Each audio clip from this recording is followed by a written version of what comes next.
Hello, thank you. Good afternoon. First of all, thank you very much for being here. As he had said, my name is Hugo Chavarria. I am the Innovation Manager for IICA, and for me it is a real pleasure to be here and to moderate this conversation between three leaders, internationally and locally.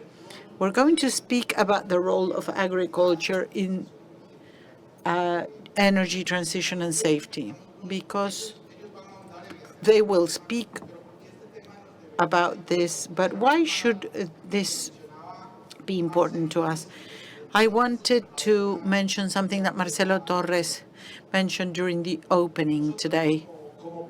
As a planet, we are going through limits who could preoccupy us.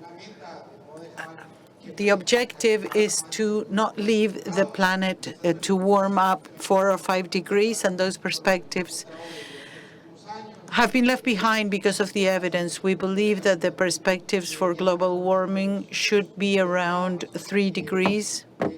In fact, in COP30, in Brazil, that's one of the main issues when it comes to the commitments that we have as countries. And within those commitments, of course, the energy subject is fundamental. Marcelo was saying if we have to look for those who add the most to gases, we were talking about 74% is fossil fuels. If we compare it to agriculture, agriculture is about 14%. If we manage to reduce the big component, which is to do with the contribution of fossil fuels, we would have great impact. And one of the strategies here is the biofuels. Biofuels for vehicles, for sea transport and air transport. And we also have a connection to agriculture because biomass is generated by agriculture. And in America, we are a leader in that subject. We are the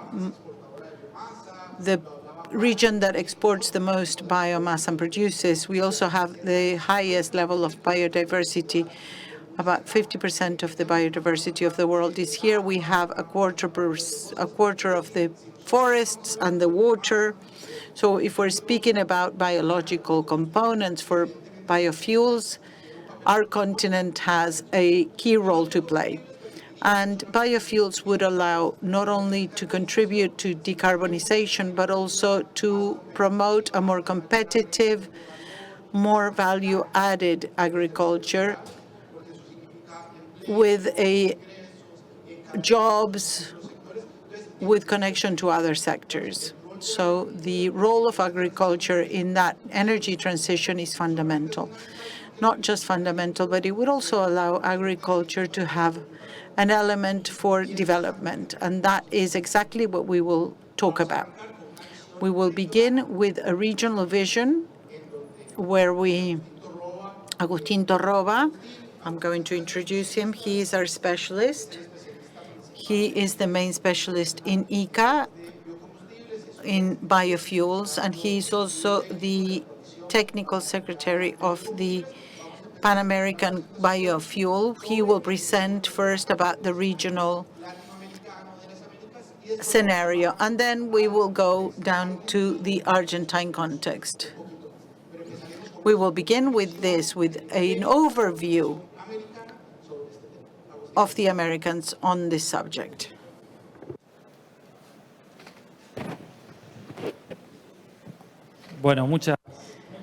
Thank you very much.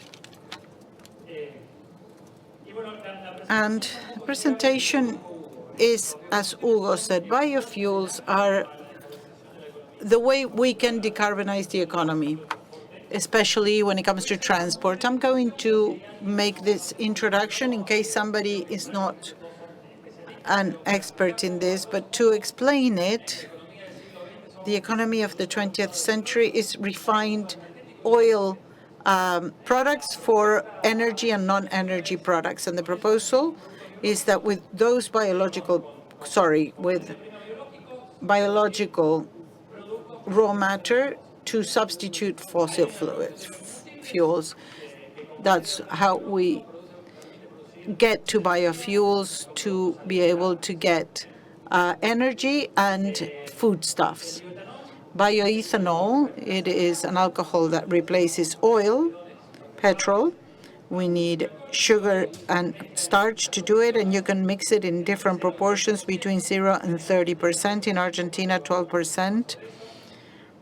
And biodiesel substitutes gas oil, and we need fats and oils for that. And the innovation is the SAF, the sustainable air fuels. There are 60 countries around the world who use ethanol, up to 30%, and almost 50 countries use biodiesel. So the trigger for this presentation is that there is an energy transition ongoing, and this gives us a great opportunity through the production of biofuels, not just for energy, but also to have environmental assets, to have a biofuel that has a very low carbon footprint that can be monetized, as Hugo said, the scenario, the Paris Agreement, so that the temperature doesn't go up over 1.5 degrees. These fuels generate a lot of the emissions. So how can we satisfy the agreement in Paris? You can see in gray here the emissions and how they have evolved from 2010 to 2022 in these last decades. And to be able to satisfy the agreement, we have to have net zero in 2050, which is the green. We must decarbonize quickly from here to 2050, and biofuels have a starring role there. They must expand their production, their decarbonization by 50%. That's the role of biofuels in decarbonization. We have to produce more with less of a carbon footprint. They are key for our value chains. If you can see today, 30% of sugarcane is for bioethanol, 15% of maize, but 20% of the main oils such as soy oil, palm, and other oils. And with these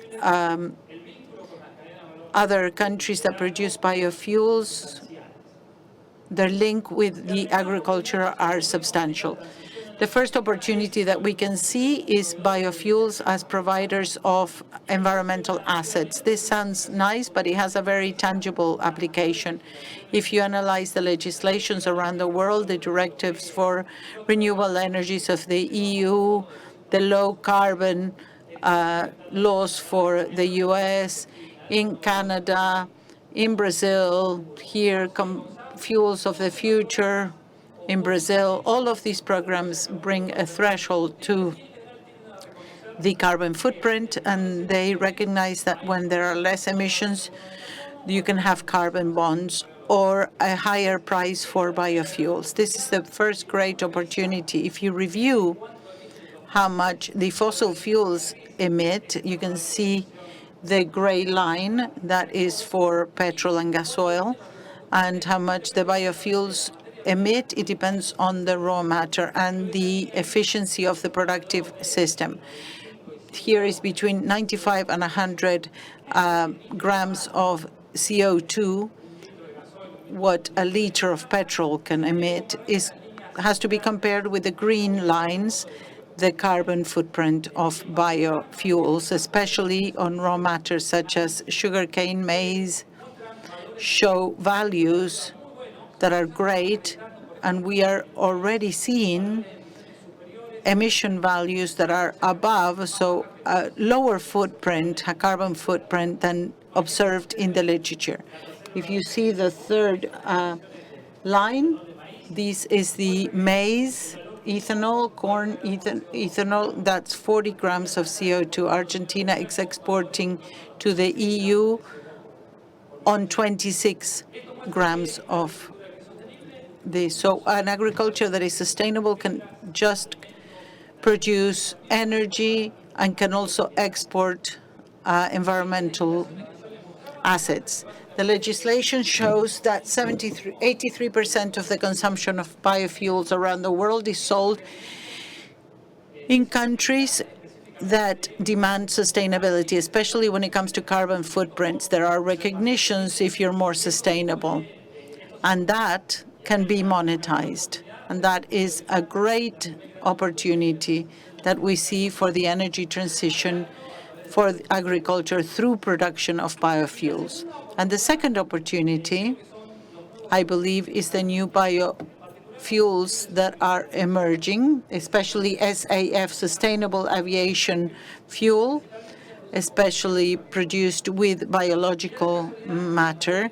And these are linked with the production of biofuels. There's two big technological routes that when it comes to maturity come first. There's 9 to process, but there are 2 that are more mature than the other. The first one is called JEFA. It uses animal fats and oils. So that's been developed because it is the same that we need for biodiesel. Argentina is the main exporter of soy oil in the world, so it's a great opportunity. And the second one is alcohol to shed. It is the ethanol that is mixed nowadays with petrol to put it through a process and to produce the same molecule almost that is equivalent to jet fuel, to fossil jet fuel that freezes at less than 40 degrees of temperature. And this is the second big opportunity. And there's also maritime biofuels, but I think the aviation fuel is much ahead. If you can see how the aviation wants to decarbonize for 2050, a lot of the fuel used is going to be SAF, so we must be smart and see that there's a great opportunity for development. SAF is not the future, it is the present. 0.7 of the SAF in the world is this sustainable fuel. There's over 28 countries that already have regulations in place. There are incentives in the US and Canada. There are mandates in the European Union. Any of the flights in the European Union has to have at least 2% of SAF, and in a few years it'll be 70%. In Brazil, they have their own policy that says to local airlines decarbonize by SAF with the least carbon footprint. And we are also seeing in the UK, in India, in the Arab Emirates, in Japan, in Indonesia, in South Korea, many regulations that are mandatory or that promote the use of SAF. This is IATA's graph. There are 170 agreements, offtake agreements signed. So these are airlines that buy from a producer or from a future producer of SAF, and look at the names of the airlines to realize what the commitment is. And here, these are the advantages that our country has. The big 2 families of products, which are oils and fats. They correspond with very well-developed value chains. We have an industry for ethanol that can certify very low carbon footprints. We have a biofuel that is already exporting to the EU, certifying the criteria. And now we have more environmental demands internationally. There is something called Corsilia, which is a mechanism for compensation of aviation fuel. And these value chains will have to be certified. But here we have a lot of practice in that, and companies are used to certifying these type of requirements.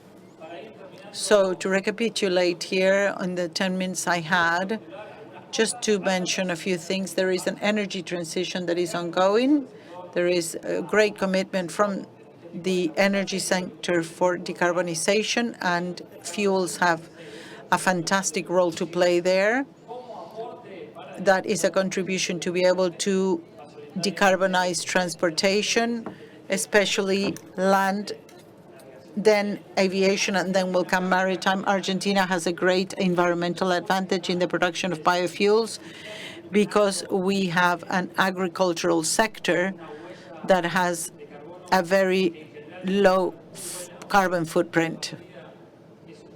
So our starting point is better than in other countries.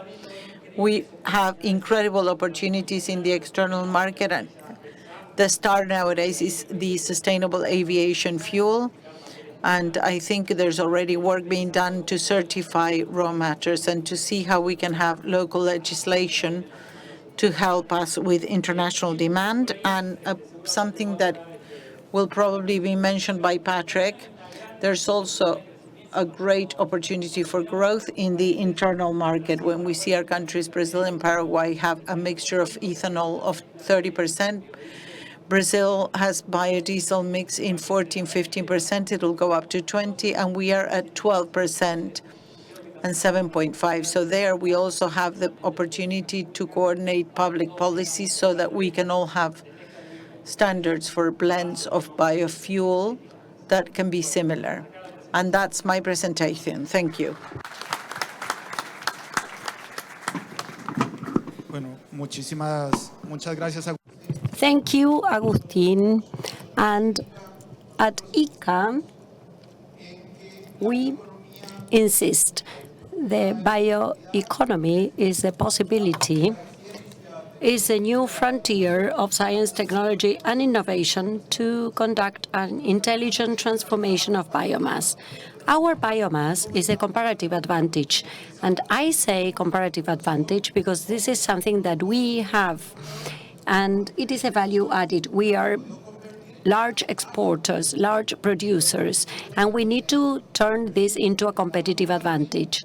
This comparative advantage, our biomass resources, should be translated into a comparative advantage that adds value, that decarbonizes, and also that promotes employment, because there are large decarbonization commitments, and they can only be achieved if the bioeconomy, the biofuels, increase. I was talking about a number that has to be multiplied between 3 and 6 times. We have a view of the continent. Now we will zoom in Argentina. We will zoom into Argentina, and Patrick Adam will provide us with context. He has a master's degree in economics and finance from Sorbonne University in Paris. He has been the director of the bioethanol chamber, and he is the CEO of a company devoted to agro-industrial projects in Argentina and the rest of Latin America. Patrick will present on stagnated state policy. Thank you for this introduction, and good afternoon. We will try to give some significance to what has been said so far in terms of Argentina. We will try to land those concepts to our country. We have the same backdrop, which is an unprecedented environmental crisis. We all are aware that there are 8 million people that die every year because of environmental pollution. 8 million people. So imagine 8 million people, one on the side by side, dying because of pollution. What are the benefits of bioethanol? In Argentina, it is immediately available, so this is an incredible advantage. It can be used for cars. We do not need to change our fleet of cars because this is a comparative advantage compared to electric cars. And the final advantage or the ultimate advantage is the same. We have a fleet that uses oil as fuel. Bioethanol has that big advantage. It doesn't require a reconversion, and it does not demand hundreds of millions of dollars of investment compared to green electricity.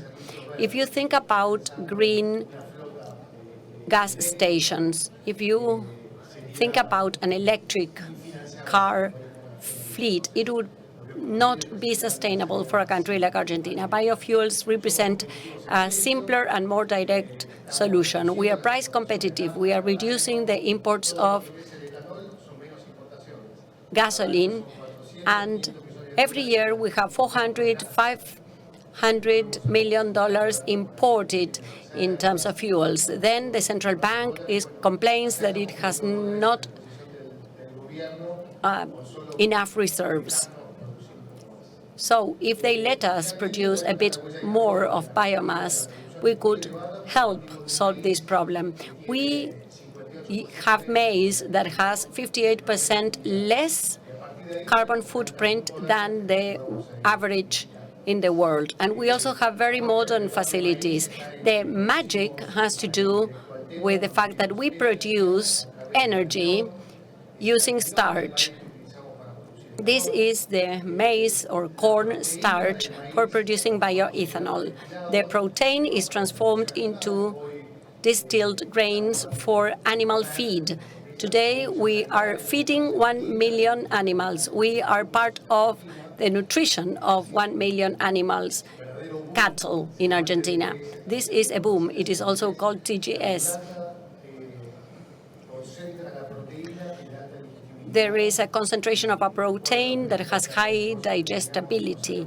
In accordance with our business plans, we didn't know whether the adoption would be accepted by the industry, and it has been embraced by the industry and with high demand. So we have added some elements, and we have people from Bio Cuatro. They have a plant in Rio Cuarto. It is one of the most modern in the country with enormous capacity. It is a pioneer plant that also has a biomethane plant. And we also have maize oil. We are producing biodiesel and other industrial inputs. We have also recovered CO2 through the process. This is why we have such a good carbon footprint. That recovery of CO2 turns into reusable CO2, for instance, for soda, drinks, and for other uses. And there is a large demand to extract lithium for mining. I am not knowledgeable of the process there, but there is a high demand from that sector as well. So what we are saying is, what kind of country do we want to have?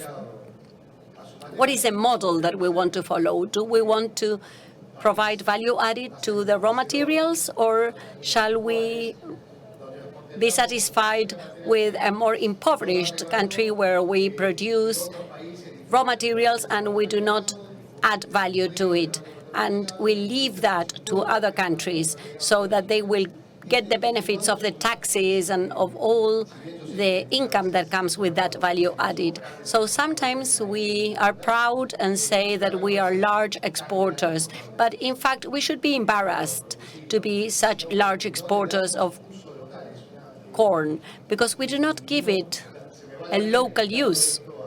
We are not applying this capacity for local uses.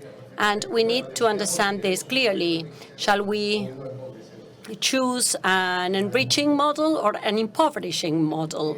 We need to make that decision. We are incredibly lagging behind. While we take a nap, the countries around us in the region, we are not talking about India, because they have revolutionized their agricultural practices. Let us look at our neighbors, the ones who are close to us. Bolivia has large exports. and Brazil, 48% of exports. It has 2 engines. It has a mandatory requirement of 30% plus a free market. The consumer decides whether they want to put more or less ethanol in fuel. So, not long afterwards, we will come to this decision. Paraguay had nothing some years ago, and now they are exporting. Argentina is only exporting 12%. This is very little compared to our neighbors. We are lagging behind, as I was saying. If you look at the corn quantities required for producing ethanol, it should be embarrassing. We are not geniuses. In fact, the U.S. uses 40% of its corn production for producing ethanol. Brazil is a large ethanol producer. Ethanol from sugarcane. They have started growing and they have started producing with corn. They came and visited us. They visited our plants in Rio Cuarto and some other plants. They wanted to learn from our processes. After 10 years, they have gathered considerable experience and they are doing extremely well, much better than we are. They will have 30% or 25% use of corn for ethanol production. And they were historically producers of ethanol based on sugarcane and not corn, but they have learned very fast. That is why I'm saying we are lagging behind. Our numbers are extremely low. We should be on the alert, and we should be aware of the competitive reasons. The prices are competitive. We are always below the parity with Brazilian prices. I will simply say that we have produced 750,000 cubic meters of installed capacity per year, which is mostly used for blends with fuels. These should be 15 plants and not 6.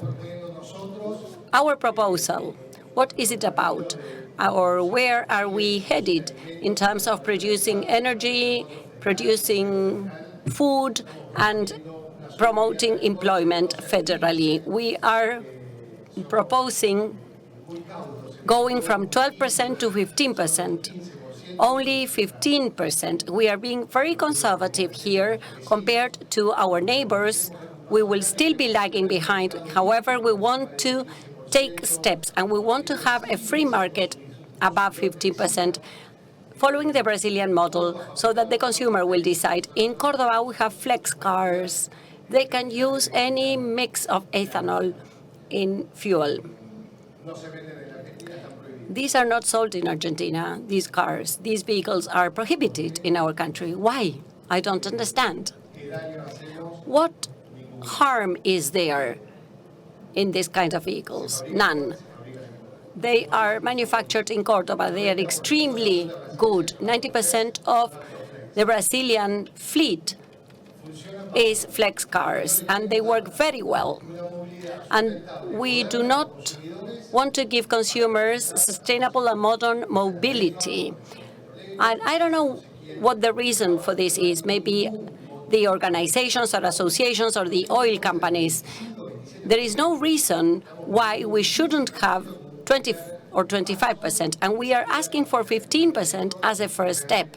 And it is very hard for us to catch their attention. It is quite painful because we are providing the right reasons. The government should understand that we want to promote competition, to deregulate the activity, that price formulas should not be applied, and the production quotas should disappear. We want to get out of this corset of a system, and we want to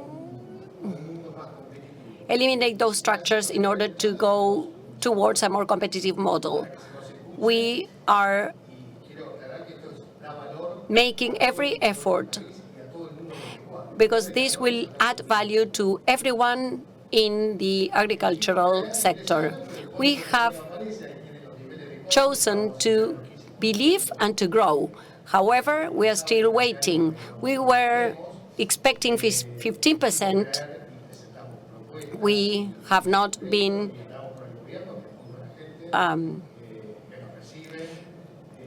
we have talked with the government, but the projects are not taking place, and we are running out of patience. We have signed different agreements, and our neighbors provide the proof that ethanol is working. We were in Córdoba. We are sponsoring rally cars. All the fuels used for these competitions include 40% ethanol in fuel, and the characteristics of ethanol are being taken in these competitions. And these are images of our plants. The one you can see on the screen is the plant in Rio Cuarto. Here you can see the connection between industrialization and our raw materials. We have the best examples of what we can offer. We should have 20 plants like that distributed throughout the country, but we do not have enough yet. Thank you very much. Thank you, Patrick.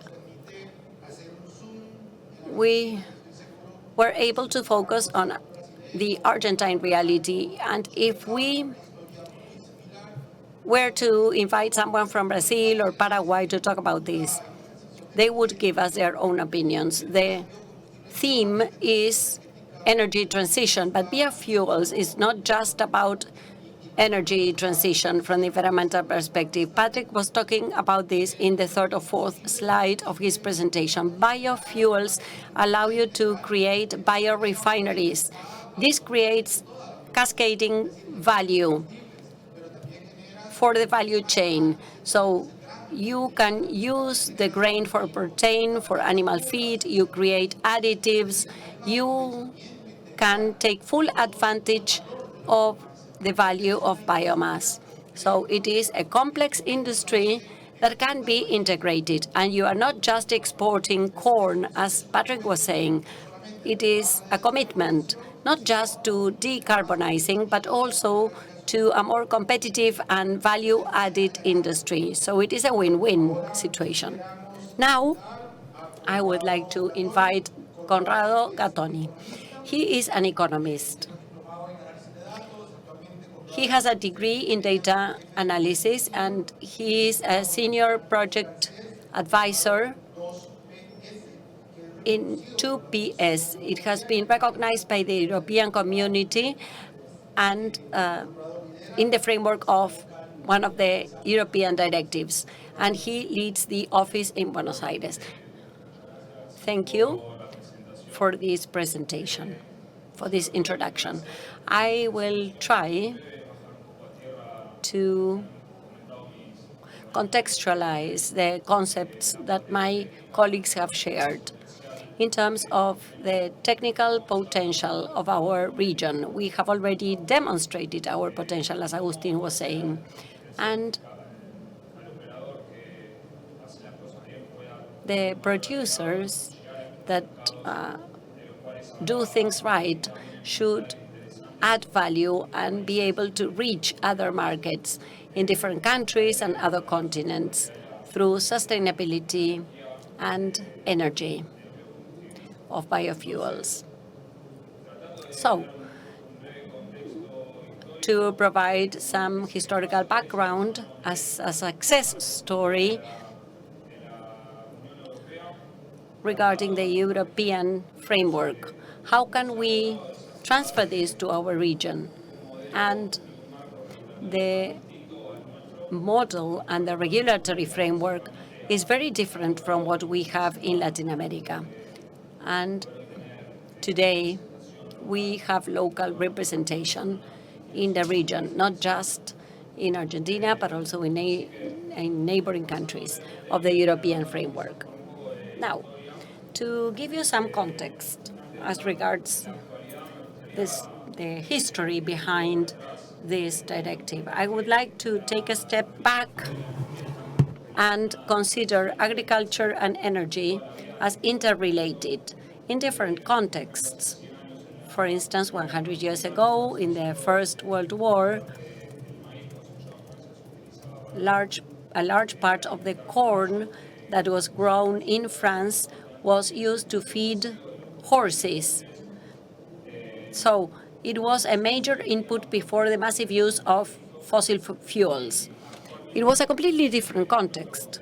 And now, in a different context, with many problems and also success stories and potential, as Patrick has said, there are several complications, but Hugo said this in his introduction, the potential that we have in terms of statistics,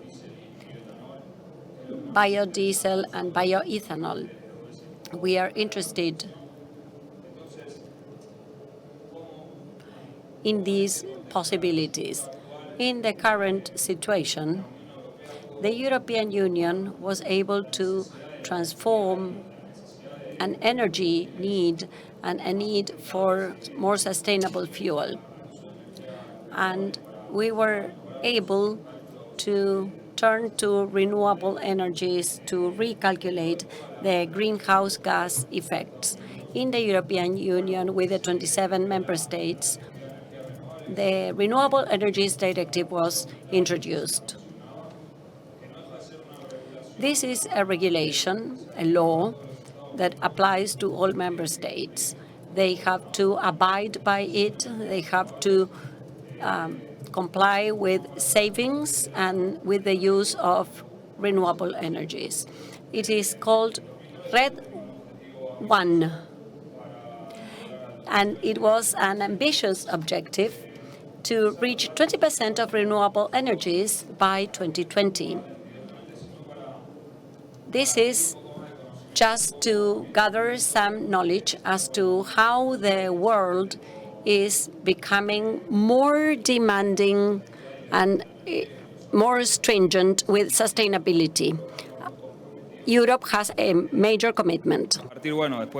And after RED 2, where there was an enormous growth in our region, we will see that after the pandemic, it was also tremendous growth, speaking about certification of sustainability. And now, from May on, we can talk about RED 3,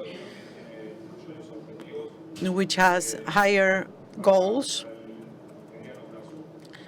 midterm.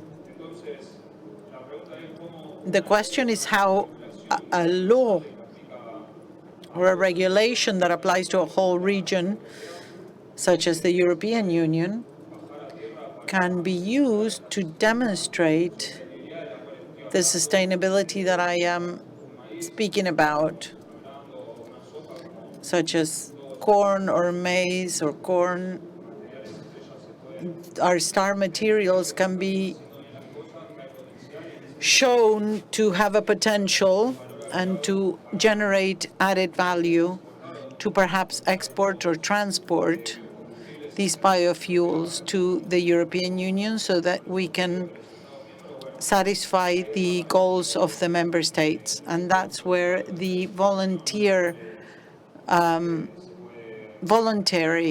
certification schemes may be applied to. These schemes are recognized by the European Commission, and that is the case of 2BC, 2BS, where I work now. And this certification translates and interprets our work to achieve the greatest and most important objectives, or perhaps the most important values that the network has, which is the sustainable use of the land and the reduction of emissions. Because this is voluntary, the the entity or the plant of bioethanol or biodiesel can be certified, and it can show that they are satisfying the principles of the Commission, and they can use a certificate that supports it from third parties. We are not the ones who certify directly. We just give accreditation to the organisms who do certify, and the coverage is global.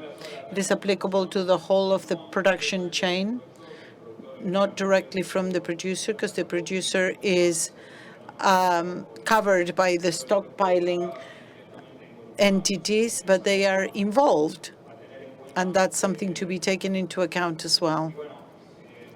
And this certificate or this recognition generates added value to certify products as sustainable, and also the equivalence that the mechanisms have on the network. There's a certain flexibility so that operators who are certified can sell their products between schemes and get to the final goal, which is to generate a sustainable biofuel that may reduce the CO2 emissions. So, why do we say that 2BS has come to our region, and why is our region so important for a French scheme? We are a non-profit, of course, but nowadays, I want to be quick, this is just figures, but nowadays there's over 50,000 producers who are involved indirectly in the chain.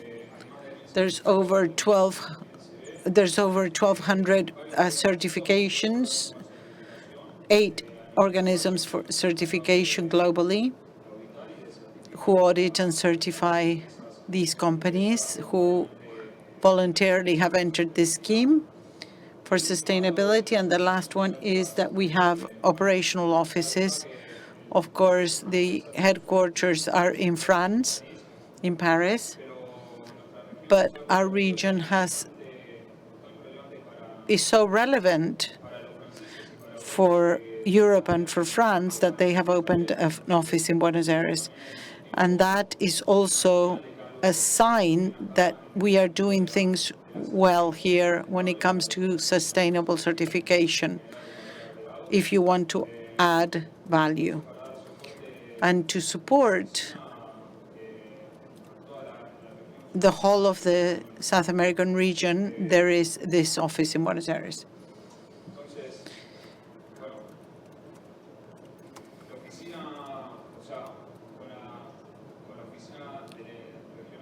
With our regional office, as you can see in the map,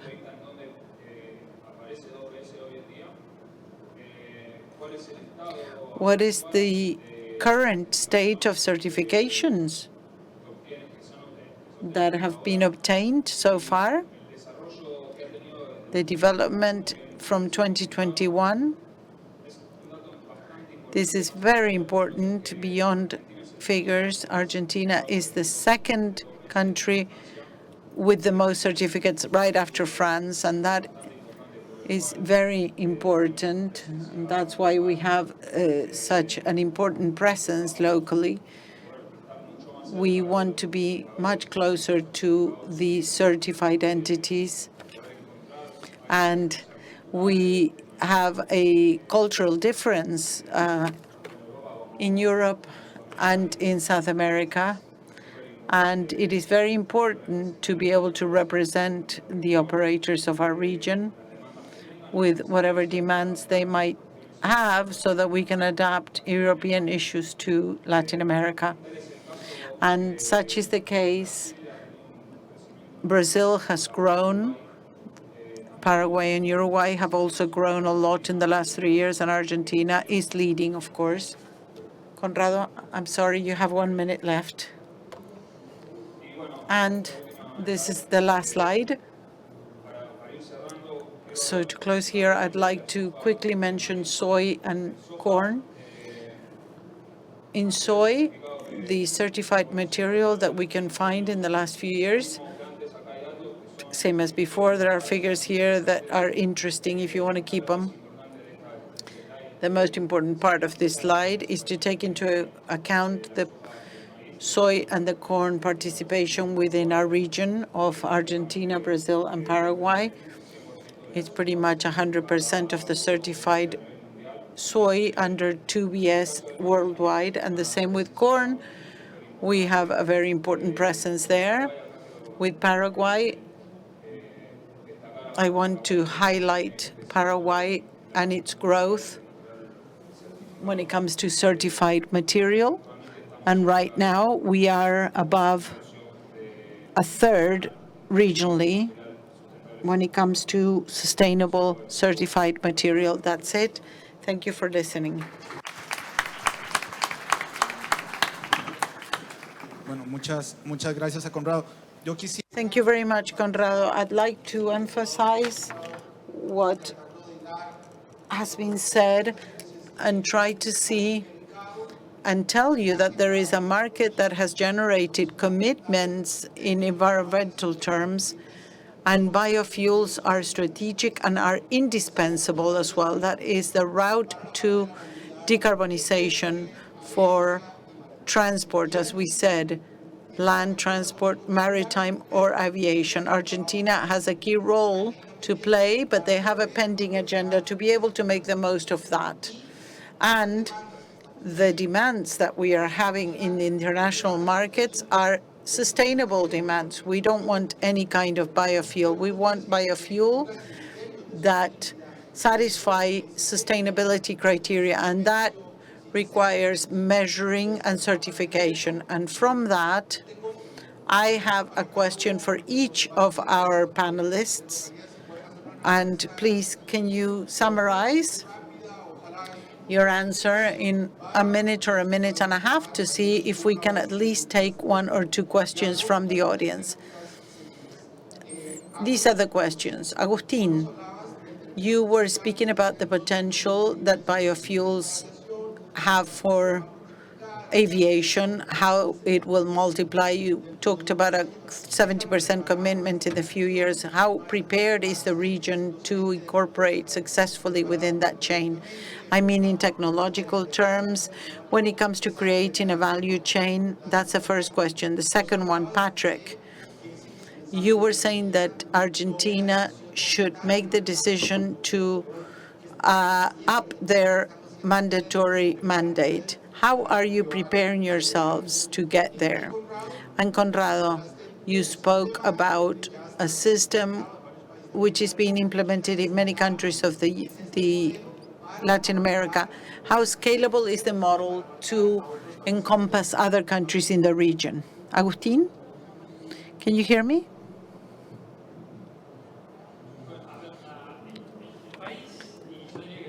The region and the country have a great advantage. We have the value chains that are related to the technological routes that are best developed, and they will dominate the SAF scenario for the next 25 to 30 years. I don't think I'm wrong there.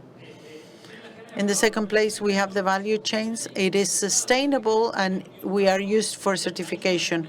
Maize in Argentina has a carbon footprint that is 55% lower than the average worldwide. So when we export to alcohol, for example, to the EU, it reduces the unsustainability of fuel in 74%. So we have an advantage in SAF with regards to alcohol in other parts of the world. On top of that, there is a lot of surplus and exportable potential. The soy that could be processing 70 million of tons, and we're doing 35 now. So what happens if I process 30 million tons of maize? That will give me about 18 million cubic liters of SAF, and it will be the equivalent of what we consume in fuels in sea, land, and air. It is 9 times what the world is producing right now. And there's something else as well. There is a mechanism called the book claim, which means that I can sell the SAF in Argentina and reclaim the environmental asset anywhere. Argentina has transactional costs that are elevated due to their remoteness. This allows them to use the SAF locally without having transactional expenses and without having to raise the carbon footprint due to transportation. So we are very well positioned. We have to coordinate regional strategies. Argentina, Brazil, and Paraguay are great candidates to have a global hub for SAF production. What we're doing for this to keep on growing is we're working on the Congress, we're working with authorities, and we're launching a communication plan to inform the population at large, and so we can be more aware of the raw matters, so that at Congress, senators and MPs realize that if they don't deal with this, they will pay the price. And we are in favor of Vaca Muerta. We think it's a great idea for it to be developed, but we are also in favor of the agriculture. And these are not contradictory. They go hand in hand. We can grow.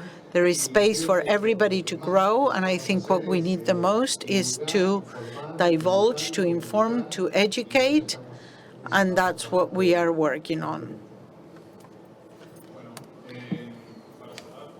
To close, we have 2 minutes left. I want to go quickly and talk about the main point to make things scalable. I think the 2BS certification or any voluntary scheme in the region is fundamental to have tools for those who are already certified. But the development of new modules for possible certifications, I was speaking about biodiesel or bioethanol as star products. And here I will take what Agustin talked about with the SAF to talk about this module so that it is available for stakeholders who may want to make the most of it. And the other side that I think is important as well in this short time is to work in the mutual recognition. We know that there are companies that certify not just 2BS, but lots of others, everything to do with sustainability. Sometimes there is duplication of information. Sometimes there are elevated costs in time, and the system is not so efficient. We're also working on that. Once again, I like the slide that Agustin presented. We are working with BISEC. It is a recognition that is valid already, and then other markets such as CFIR in Canada, EPA in the US, or even from California with the CARP module. And that's where we are aiming for, to be able to bring tips for companies who want to be involved in sustainability and biofuels. Thank you, Conrado. I think we have time if there's just one question from the auditorium. One.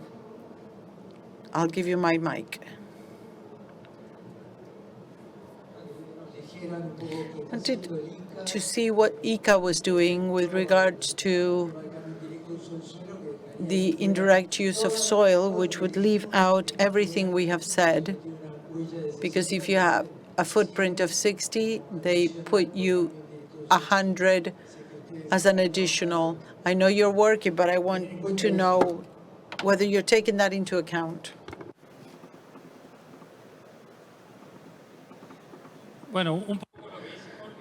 What Jorge is saying is that when it comes to SAF, there is a general rule which has 3 criteria of sustainability, and one of them is the carbon footprint. And for that, there are default values of how much is emitted in the production of biofuels from cradle to grave. And there is the indirect change of use of soil, which is, for example, if I have a hectare of potatoes in the province of Buenos Aires, if I want to do SAF with maize,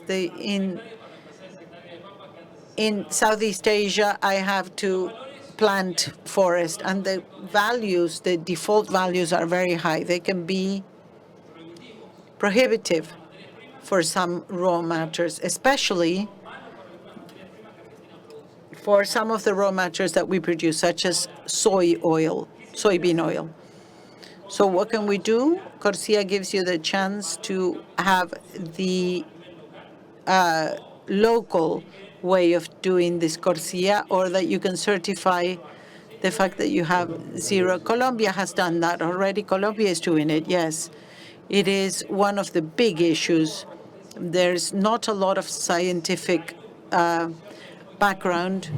The ILUC should not be within the calculations because it's not in the U.S. legislation or in the EU.